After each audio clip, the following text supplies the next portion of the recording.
எல்லாருக்கும் வணக்கம். ஜலகண்டேஸ்வரத்தில் 30 லட்ச ரூபா ஒர்க் ஸ்டார்ட் பண்ணுறோம்னா இப்போ ஃபர்ஸ்ட் அமௌண்ட்டாக அந்த 30 லட்சத்தில் 17 லட்ச ரூபா ஃபர்ஸ்ட் அமௌண்ட்டாக இன்னைக்கு சாயந்தரம் 7 மணிக்கு போய் அவங்க செட்டில் பண்ணுறோம். அடுத்த ஃபினிஷிங்கில் இன்னொரு 13 லட்ச ரூபா போட்டு அந்த ஒர்க்கை ஃபினிஷ் பண்ணி சிவராத்திரிக்கு ஃபினிஷ் பண்ணி கொடுக்குறோம்.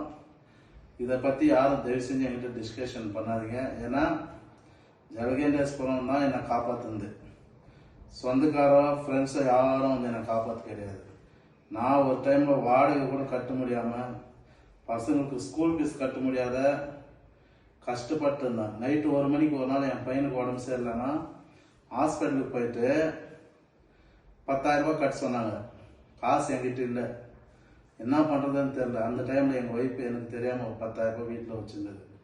போய் அங்கே இருக்க எடுத்துகிட்டு அப்போன்னு சொன்னது. அந்த 10,000 எடுத்துட்டு நான் ஹாஸ்பிட்டலுக்கு. நான் அந்த கஷ்டத்துலேருந்து தான் நான் வந்தேன். யாரும் இதை பற்றி கவலைப்பட வேண்டியதில்லை. என் பணம், நான் கஷ்டப்பட்ட பணம், யாருக்கிட்டையும் நான் டொனேஷனோ செட்டில்மெண்ட்டோ பண்ணியது கிடையாது. நான் கஷ்டப்பட்டு உழைச்சி காசு தான் நான் ஜலகண்டேஸ்வரத்துக்கு பண்ணுறேன்.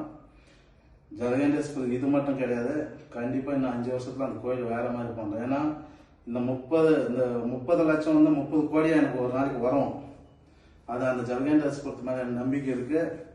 அதே போல் என்னோட உயிர் நண்பர் நம்ம டேவிட் சார் ஒரு டைமில் எனக்கு ரொம்ப உதவி பண்ணார்.